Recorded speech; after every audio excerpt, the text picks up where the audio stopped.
Welcome back to the Cowboys Society. Now today, guys, we are going to be reacting to a video. We're going to be reacting to a ranking video because we all know it's ranking and list season right now in the NFL because there's nothing to report on right before camp. Now, Chris Canty, ex-NFL player, so he got some clout. He got some experience, some expertise, who is also an ESPN analyst, has recently come out with a top 5 NFL offenses going into the 2026 season or even going into the 2026 camp. Now, I wouldn't be making this video if he did not put the Cowboys in this top 5 list. We're in the top 5, so you can't be mad about that. But let's go in and let's see if we agree with the placement of the Cowboys. Without further ado, let's talk about it. Here we go. Here we go. How about them Cowboys? Number 5. The New England Patriots. They led the league in explosive plays last season, plays of 20 yards or more. The deficiencies when it came to top-line pass catchers became obvious during the playoffs when Drake May struggled completing passes down the field outside of the numbers. To solve for that problem, they traded for Arthur Juan Brown for the Philadelphia Eagles and signed Romeo Doubs in free agency away from the Green Bay Packers. They also addressed the offensive line by signing Elijah Vera Tucker in free agency, as well as drafting Caleb Lomu in the first round to be the right tackle in waiting behind Morgan Moses. So the New England Patriots checking in at 5.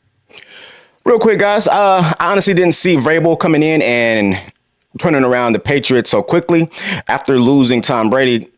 I don't know. I was thinking, maybe I was hoping that the Patriots would be down for a certain amount of time that I would deem acceptable.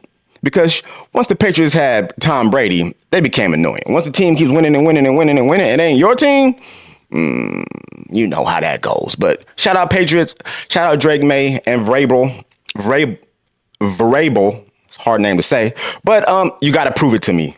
You can't just come in one year, go to the Super Bowl, and then all of a sudden you just get crowned because look what happened to Burrow. Number 4. The Baltimore Ravens. Every year Lamar gets a new OC, he wins MVP. 2019, it was Greg Roman, won an MVP. 2023 with Todd Monken, won an MVP. Can Declan Doyle keep the trend going? Now, adding to the OL by drafting Vega Ioane out of Penn State and signing John Simpson from the Jets is always a plus.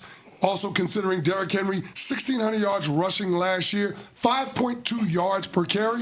And then, oh, by the way, we got Zay Flowers, who's a 1,200-yard receiver. And even despite missing a month of the season, Lamar Jackson still showed the excellence that we expect from a future Hall of Famer. The Baltimore Ravens checking in at 4. All right, Baltimore Ravens, number 4. Not mad at it. They did talk about how Lamar Jackson has gotten new offensive coordinators and has still been able to put up numbers, but that's not the ideal situation you want for any quarterback. You want some consistency and stability. Now, Lamar just coming out and being able to produce with new coordinators, that's just going to show that he has absolute great talent. Absolute great talent because either it's mental, he's able to attain new information well, or he's just physically gifted. Either way, I'm not mad at the Ravens for being number 4 on this list. So with that being said, that's 2 teams down, guys. So the Cowboys got to be 3, 2, or 1. Let's check it out. Number 3. We have the Detroit Lions. Javante, stand up. Detroit was one of only 2 teams that had a 4,000-yard passer, a 1,000-yard rusher, and 2 1,000-yard receivers last season. The run game took a hit last year with the retirement of All-Pro center Frank Ragnow. The Lions addressed that by signing Cade Mays in free agency from the Carolina Panthers and traded for Juice Shrugs from the Houston Texans to stabilize the interior of that offense. And they had to improve it because of when they're at their best. When they went to the NFC Championship game in 2023, the offensive line was the identity. And oh, by the way, they doubled down on that by drafting offensive tackle Blake Miller in the first round out of Clemson. Now, 3 offensive coordinators over the last 3 years is concerning, but the talent on the roster and the experience of a head coach quarterback tandem are undeniable. Yeah, so Another situation where the offensive coordinator is going in and out, not great, no stability there again. I'm not sold that he actually believes that the Lions are number 3 offense in the league. For one, the Lions are a very inconsistent team, back to back to back to back, year after year, year after year. One year, they'll be great. They'll go to the playoffs, fizzle out, and then they'll miss the playoffs for the next 3 seasons or something like that. So the Lions, just like the Patriots, you're going to have to prove it to me over a longer span of time before I am convinced that you earned these particular rankings. But if you just want to go off last season and then also different acquisitions that were made in the off season, then okay, we can put them up there. But with that being said, guys, Cowboys, are we number 2? We got to be number 2 because it's just hard for me to believe anybody's putting the Cowboys at number 1. So let's check out who's going to be at number 2. Number 2. If you had a problem with number 3, you're definitely going to have a problem with number 2. Oh, no. We got a team in LA in there. LA? It's not the team with the reigning MVP. We're going with the LA Chargers. Hold on, guys. Hold on. Do you know what this means? Do you know what this means? This means that the Cowboys are ranked number 1. According to Chris Canty, CC over here, he got the Cowboys ranked number 1. That's all I'm going to say right now. But we're going to talk about it in a second because I'm going to tell you what being ranked number 1 actually means. It's not all the bragging rights that you kind of think that it is.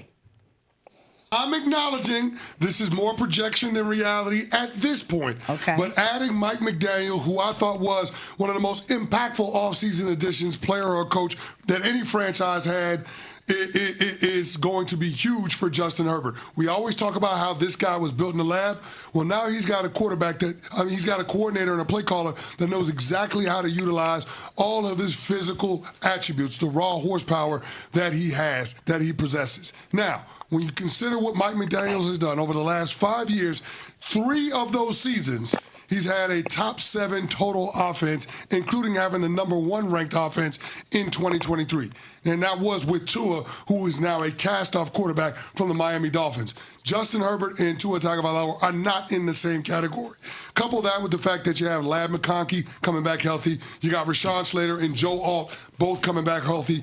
One of the arguably the best tackle tandems in the entire NFL. And with the hopes of having former first-round draft pick Amarion Hampton play the entirety of this season, the Los Angeles Chargers have the makings of a unit that could be the number 1 offense in the National Football League. They're checking in at number 2 on my top 5 NFL offenses going into 2026. All right, guys. So I just gotta come out and say this right now. The Chargers will not have a number 1 offense. This is an absolute delusional take, wild take. This is one of those takes where you just say it to get clicks and to get people like me to call you insane. That's just what this is. Okay, you got Herbert. Herbert has not proven anything. He had a great rookie season. I give him that. He put some numbers here and there. He misses the playoffs so many times, no playoff wins. I don't know who has trust in this guy. I don't understand how he is always at the top rankings of quarterbacks in this league. How? I don't get it. I do not get it whatsoever. And then, I don't know. He rambled off with some names. I don't know these people. I mean, I know these people, but they're not names that's going to churn your team up to the top of the list in the NFL when it comes to offensive firepower. You talk about McDaniels coming over from Miami? Really? Yes, he put up some numbers in Miami, but you also had a great quarterback in Tua, no matter what anybody thinks. He's having just a tough run in the NFL with injuries and things of that nature and being able to translate his game over from college to the NFL. And then you had 2 of the top receivers in the league. Let him come over into LA. See how inconsistent and unreliable Herbert is. And they're still going to have Keenan Allen because Keenan Allen just might go to another team. He's a free agent. He's trying to shop his options. So we don't know what's going to be going on in LA. I can guarantee you they're not going to be a top 5 offense in the league, especially not top 2. Let's go ahead and get into talking about these boys. Let's go. Number 1. How about them Cowboys? How about them? The Dallas Cowboys. Dallas Dallas led the league in 3-and-out percentage, had the lowest percentage of drives without a first down, and the highest percentage of scoring drives in the NFC. They returned all 11 starters from a year ago. They scored 24 or more points in 12 of their 17 games. If the upgrades on defense bring that unit closer to the median, then there's going to be an MVP season loading for Dak Prescott.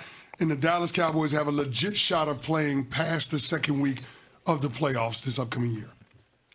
All right, guys, let's talk about this.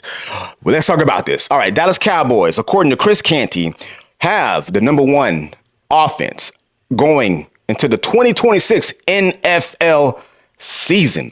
And like he stated, the Cowboys, we have all 11 starters coming back. All of us are young. We got a pretty young team, and we're all in our primes. We're all in our primes, right, guys? Dak Prescott, the oldest person on this offense, or guys, maybe on the team at 32 years old. So that means we got CeeDee Lamb in his prime. George Pickens in his prime. We got Turpin. He's in his prime. He's in his upper 20s. We have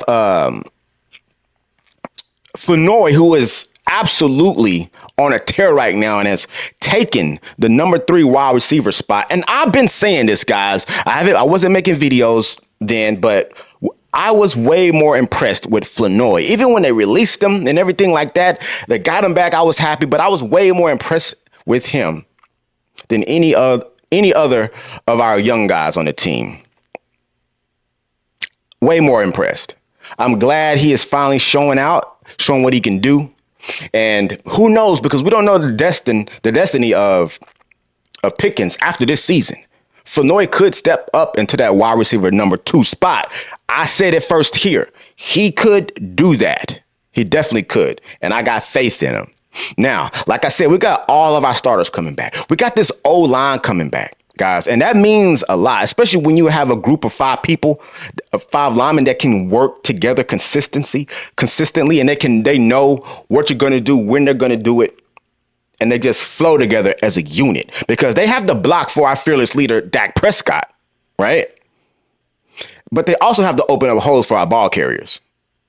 You know, prime example, Javonte Williams, who had a wonderful season last year, an absolute diamond in the rough pickup last year for the Cowboys. And then also you got, number 2 coming in. Who is it going to be? Malik Davis? I don't know. Jadon Blue? Maffa? The jury's still out on that one. They said Blue has been maturing, but do you rather have production or maturity? Kind of depends on which way. Because we got maturity and we got production from Pickens also that we didn't see coming. How is that going to end up rounding out at the end of this season? And then we got Hunter Lipke, who is a great addition in our fullback game. I think if Zeke would have just changed his position to fullback, we would have kept Zeke, guys. That's a hot take. Maybe I could say that on a different video, but let's continue to talk about this offense being number 1. And then, of course, we have Dak Prescott, guys, who is a top 10 quarterback who came in at number six, almost top 5, arguably a top 5 quarterback in this league. Because who do we have up there? We had Josh Allen, Patrick Mahomes, Lamar Jackson, and then Joe Burrow. Those are the 5 guys that were in front of Dak. Did I say 5? Allen, Mahomes, Lamar Jackson, Joe Burrow. That's 4. There was another guy. I can't remember. But anyway, we got a top 5, top 6 quarterback. We have to make something happen. We cannot go into this season being ranked number 1 and flounder. We can't have that happen, guys. We just can't do it. Because one thing I don't like about being ranked high on anybody's list is that they're going to build us up to tear us down. It's just how it happens. The Cowboys. They have to make their headlines saying we're going to do this, we're going to do that. And then they're going to need something to talk about in the middle, at the end of the season. And that's going to be the Cowboys collapse. How many times are we going to have a top offense and then collapse when it gets to the playoffs? So again, I'm elated to be in a top 5 ranking and then to be number 1 in that ranking. But let's not let this be a gift and a curse. Let's finally, guys, come through and have a great season. And when I say great season, I don't mean win the Super Bowl, even though that would be nice. I mean, let's get to the playoffs because it's 100% doable with the way that the NFC East is forming now. I have no faith that any of the other 3 teams have a solid path to winning the NFC East. So let's win the East and let's win 2 games in the playoffs at bare minimum. Bare minimum, guys. Because we haven't been able to do that in so long. I'm not saying win the Super Bowl, but we got to do something that is actually praiseworthy in the playoffs. Let me know what you think about us being a top 5 offenses going into the 2026 season. How do you feel about us being number 1? Leave your comments down below. Let's get this conversation started. Make sure you give me the Help a Brother Out special. That's the HBO special, trying to get my subscribers up. And until next time, guys, this is the Cowboys Society. Real fan, real talk. Every day. Go Boys.